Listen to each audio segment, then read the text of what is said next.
Aula 11 Direito Constitucional. Resumo: Poder Executivo. O estudo do Poder Executivo exige compreender as formas e sistemas de governo, as funções do Presidente da República, suas atribuições, responsabilidades e as regras que envolvem investidura, posse, impedimento e vacância. Esses tópicos são recorrentes em provas de tribunais de contas, carreiras jurídicas e administrativas, e merecem atenção especial. Forma de governo e sistema de governo. A forma de governo no Brasil é republicana. A república se caracteriza por 3 elementos principais. Primeiro, a temporariedade, pois o chefe de governo cumpre um mandato com duração limitada. Segundo, a eletividade, porque é escolhido por meio de eleições. E terceiro, a responsabilidade, pois o governante deve prestar contas de seus atos.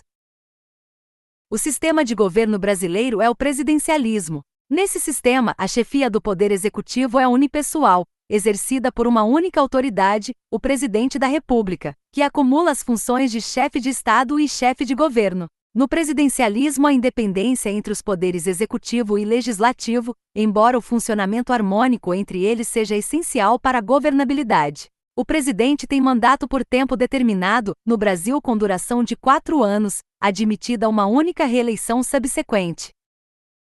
No parlamentarismo, o poder executivo é dual. Há o chefe de Estado, que representa o país nas relações internacionais, e o chefe de governo, que exerce a direção política e administrativa interna. O chefe de governo é o primeiro-ministro, que permanece no cargo enquanto tiver o apoio do parlamento. Esse modelo caracteriza-se pela interdependência entre os poderes e pela maior flexibilidade para enfrentar crises políticas. Chefia de Estado e chefia de governo. O Poder Executivo exerce funções típicas e atípicas. A função típica é a executiva, que compreende a chefia de governo, a chefia de Estado e a chefia da administração pública. A chefia de Estado tem caráter simbólico e representa o país em suas relações internacionais. Já a chefia de governo corresponde à condução das políticas públicas internas e à direção da administração federal. As funções atípicas do Executivo incluem a função legislativa, que se manifesta na edição de medidas provisórias, leis delegadas e decretos autônomos, e a função de julgamento, exercida em processos administrativos disciplinares. O Executivo não e investidura e posse do Presidente da República. Para ocupar o cargo de Presidente da República, o candidato deve preencher os seguintes requisitos: ser brasileiro nato, estar em pleno gozo dos direitos políticos, possuir alistamento eleitoral, ter no mínimo 35 anos de idade, possuir filiação partidária e não incidir em nenhuma hipótese de inelegibilidade. A eleição do presidente e do vice-presidente ocorre pelo sistema majoritário de 2 turnos. Será eleito no primeiro turno o candidato que obtiver a maioria absoluta dos votos válidos, ou seja, mais da metade dos votos, excluídos os brancos e nulos. Caso nenhum candidato alcance essa maioria, realiza-se um segundo turno entre os 2 mais votados. As eleições ocorrem no primeiro domingo de outubro, e se houver segundo turno, no último domingo de outubro do ano anterior ao término do mandato vigente. A posse do presidente e do vice-presidente ocorre em sessão conjunta do Congresso Nacional, no dia 5 de janeiro, conforme estabelecido pela Emenda Constitucional número 111 de 2021. Se decorridos 10 dias dessa data o presidente ou o vice não tomarem posse, sem motivo de força maior, o cargo será declarado vago. O mandato presidencial é de 4 anos com possibilidade de uma única reeleição consecutiva. O mesmo indivíduo pode exercer mais de 2 mandatos, desde que não sejam consecutivos. Impedimento e vacância. O impedimento é o afastamento temporário do presidente, como ocorre, por exemplo, durante viagem internacional. A vacância, por sua vez, é o afastamento definitivo do cargo, que pode ocorrer por morte, renúncia, perda ou suspensão dos direitos políticos, perda da nacionalidade brasileira, condenação por crime comum ou de responsabilidade, ou ausência do país por mais de 15 dias sem autorização do Congresso Nacional.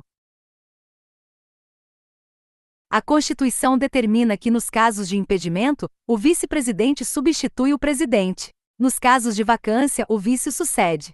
Se houver vacância de ambos os cargos, será chamada a linha sucessória, Primeiro o presidente da Câmara dos Deputados, em seguida o presidente do Senado Federal, e depois o presidente do Supremo Tribunal Federal. Apenas o vice pode suceder o presidente de forma definitiva, os demais assumem de maneira temporária.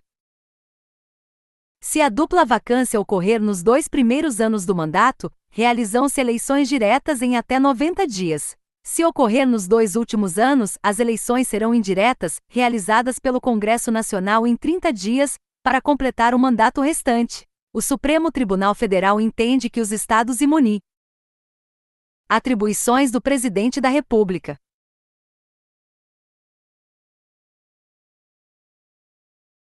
As atribuições do Presidente da República estão previstas no artigo 84 da Constituição de 1988. Esse artigo é um dos mais cobrados em provas e deve ser estudado com atenção. Essas competências podem ser agrupadas conforme sua natureza. Primeiro grupo: Direção da Administração Federal. Compete ao presidente nomear e exonerar ministros de Estado, exercer a direção superior da administração federal, sancionar, promulgar e publicar as leis, expedir decretos e regulamentos para sua fiel execução, dispor, por decreto autônomo, sobre a organização e funcionamento da administração federal, desde que não implique aumento de despesa nem criação ou extinção de órgãos públicos, e extinguir funções ou cargos vagos. Os decretos autônomos são atos normativos primários com fundamento direto na Constituição. São delegáveis aos ministros de Estado, ao Advogado-Geral da União e ao Procurador-Geral da República. Segundo grupo: Relação com o Congresso Nacional e processo legislativo. O presidente pode iniciar o processo legislativo, sancionar, promulgar e vetar projetos de lei, remeter mensagens e planos de governo ao Congresso na abertura da sessão legislativa, enviar o plano plurianual, a lei de diretrizes orçamentárias e a proposta de orçamento anual, e prestar contas ao Congresso até 60 dias após a abertura da sessão legislativa. Se o presidente não apresentar as contas nesse prazo, a Câmara dos Deputados poderá proceder à tomada de contas. O presidente também pode editar medidas provisórias com força de lei e propor ao Congresso a decretação do estado de calamidade pública de âmbito nacional, sendo que a decretação compete ao Congresso. Terceiro grupo: Atribuições nas relações internacionais, típicas da chefia de Estado.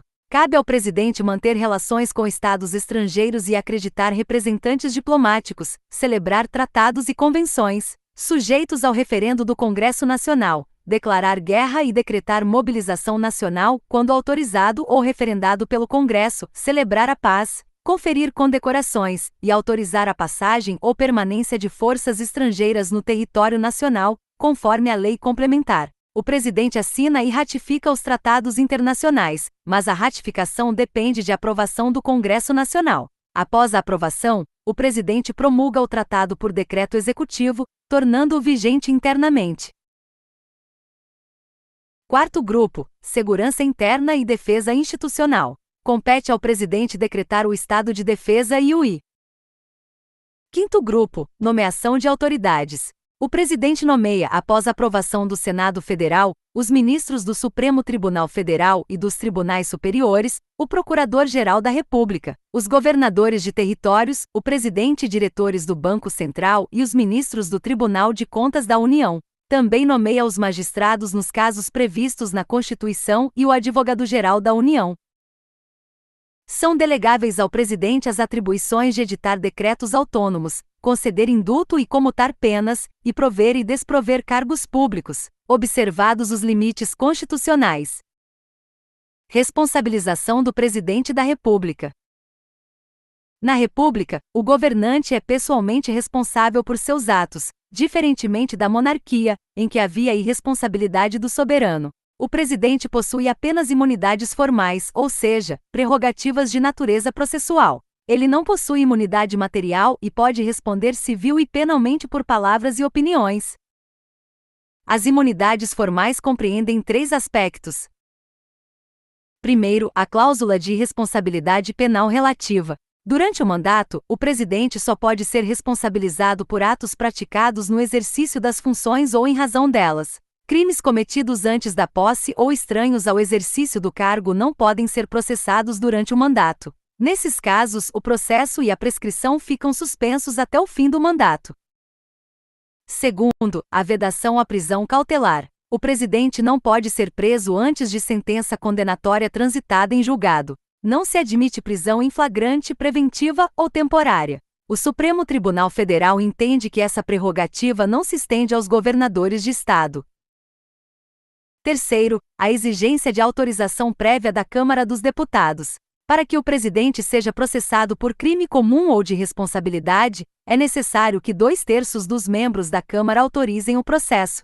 Esse juízo político de admissibilidade também se aplica ao vice-presidente e aos ministros de Estado nos crimes conexos aos do presidente. Nos crimes comuns, após a autorização da Câmara, o julgamento ocorre no Supremo Tribunal Federal. Se a denúncia for recebida, o presidente fica suspenso de suas funções por 180 dias. Caso seja condenado, perde o cargo. Nos crimes de responsabilidade. Vice-presidente e ministros de Estado. O vice-presidente exerce funções próprias definidas em lei e funções impróprias, quando convocado pelo presidente para missões especiais. Os ministros de Estado são escolhidos dentre brasileiros maiores de 21 anos e no exercício dos direitos políticos. Compete aos ministros orientar, coordenar e supervisionar os órgãos da administração federal em suas áreas, referendar os atos e decretos do presidente, expedir instruções para a execução das leis, apresentar relatório anual de gestão e praticar atos delegados pelo presidente.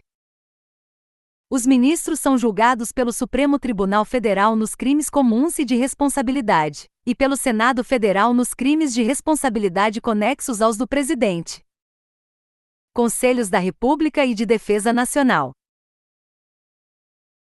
Esses dois órgãos possuem natureza consultiva e assessoramento direto ao presidente. O Conselho da República se manifesta sobre intervenção federal, estado de defesa, estado de sítio e outras questões relevantes para a estabilidade das instituições democráticas. O Conselho de Defesa Nacional trata da soberania nacional e da defesa do Estado democrático.